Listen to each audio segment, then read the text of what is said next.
Oke, kita belajar tentang statistika atau pengolahan data dan diagram. Sebelumnya udah Pak kau jelaskan di kelas mengenai pengantar dari matematika.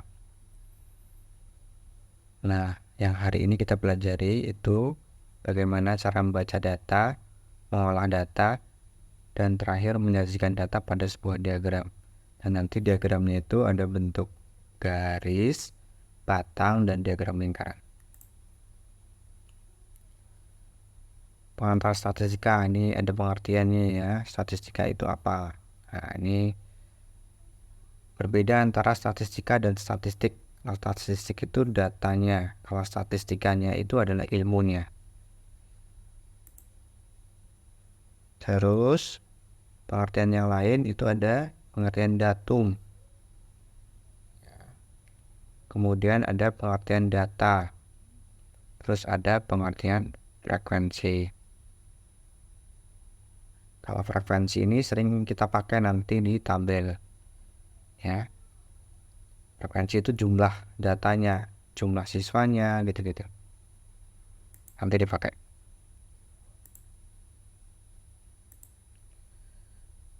Terus ada pengertian populasi, ada pengertian sampel. Nah, populasi dan sampel ini ada keterkaitan, ada hubungan. Contohnya, populasi itu lebih besar cakupannya daripada sampel. Oke, contohnya contoh populasi itu kayak contohnya misal sekolah SMP Negeri 1 Parangpanjang. Nah, itu adalah populasinya. Nah, di dalamnya itu ada siapa aja? Di dalamnya itu ada guru, ada siswa kelas 7, ada siswa kelas 8, ada siswa kelas 9. Jadi populasi itu cakupannya lebih luas daripada si sampel. Jadi sampelnya itu di dalam populasi itu. Di dalam populasi. Terus berikutnya ada jangkauan. Jangkauan adalah data selisih antara data terbesar dikurangi dengan data terkecil. Jadi dikurang dengan data terkecil. Jangkauan. Oke, berikutnya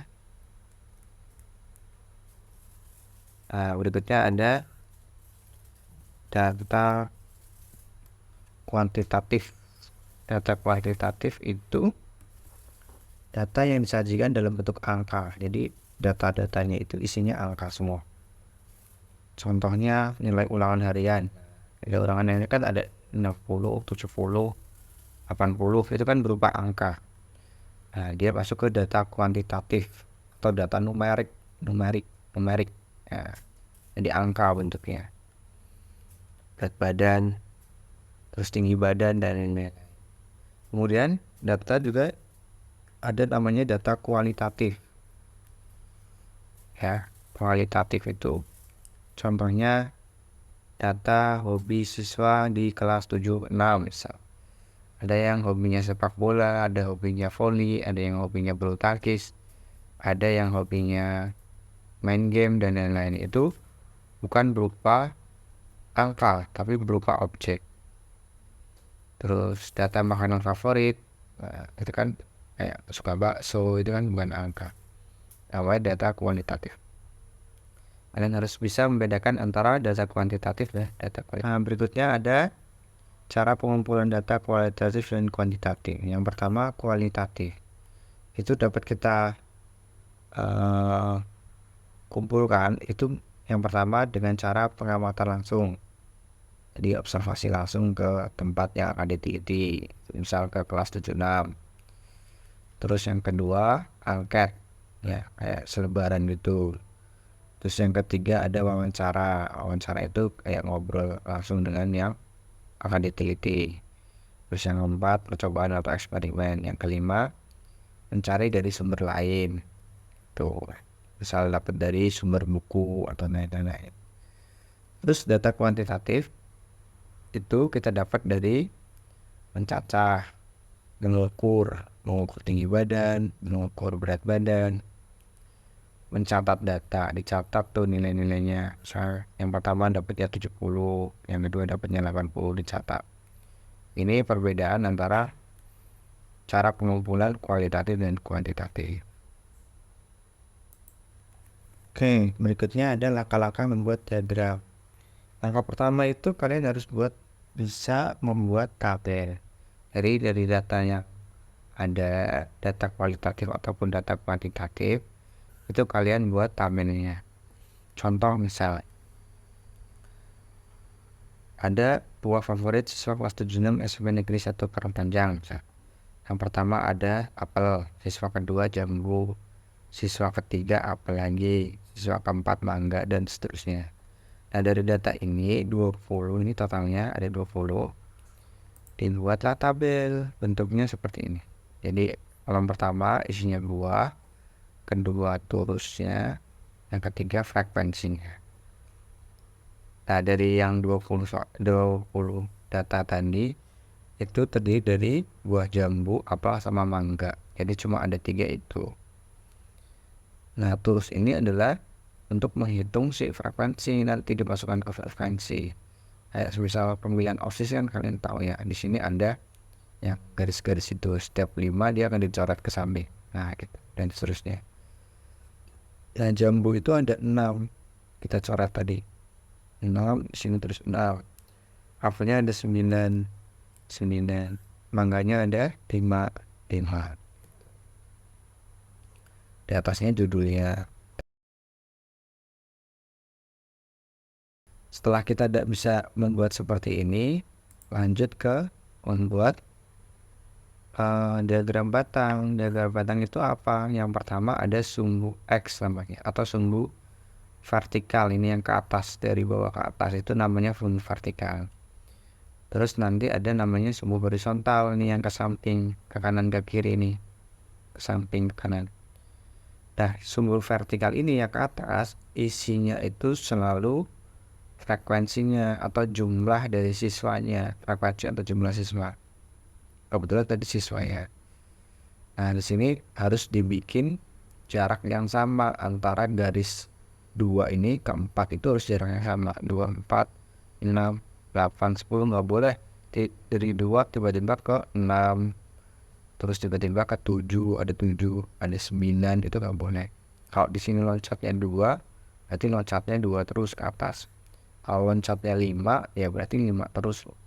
Jadi maksudnya 5, di sini 10, 15, 20, 25, dan seterusnya. Tergantung dari banyaknya si frekuensi.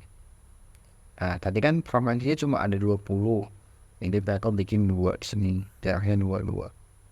Kalau mau dibikin jaraknya sama 1 boleh, tapi harus sampai 20 ke atas. Dan jaraknya harus sama antara 1 dengan 2, 2 dengan 3. Begitu pula yang sumbu si horizontal ini. Ada 3 buah jambu, apel, sama mangga. Dan jambunya tadi ada 6 ya. Jadi 6 ini sampai garis ke-6. Nah, kita bikin diagram batangnya. Terus dipisah, ada space juga nih ke sini. Space ini juga harus jaraknya sama. Buah apel, nah buah apel itu 9. Di sini kan nggak ada 9, berarti tengah-tengah antara 8 sama 10. Nah, gitu. Terus terakhir ada buah mangga, ada 5, berarti tengah-tengah antara 4 sama 6. Gitu gambarnya.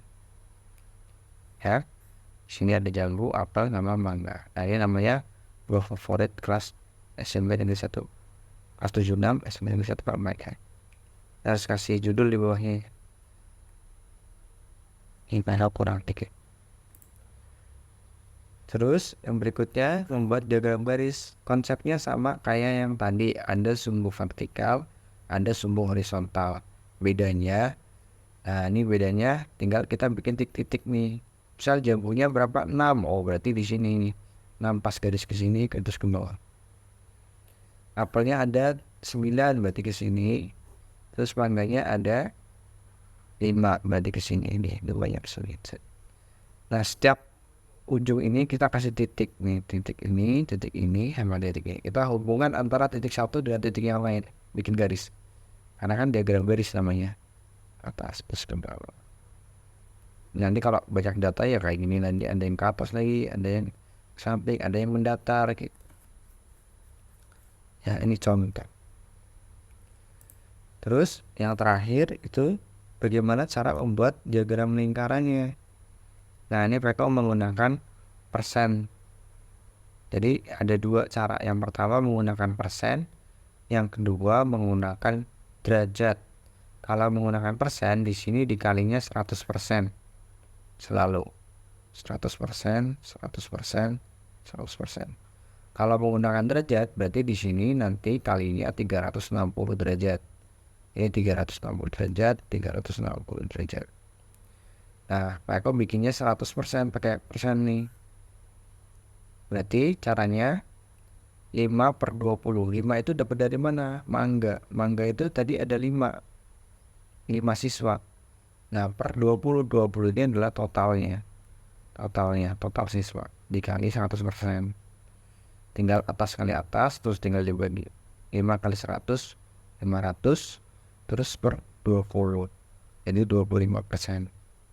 Begitu pula yang jambu, sama. Jambu itu ada 6 kan tadi kan. Berarti 6 per 20 kali 100%. 6 kali 100, 600 kali per 20. Nah, ini nolnya coret nih, coret, terus coret. 60 bagi 2 itu 30. Jadi 30%.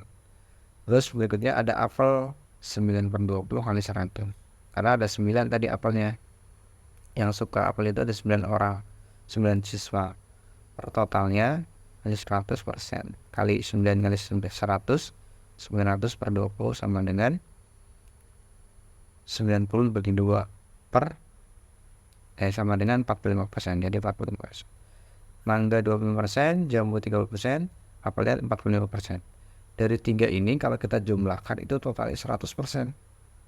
25 tambah 30 itu 55, tambah 45 jadi 100%. Harus 100%. Mangga, jambu, dan apel. Nah, dari sini kita bikinlah tabelnya. Ini mangga 25%. 25% itu artinya seperempat dari lingkaran.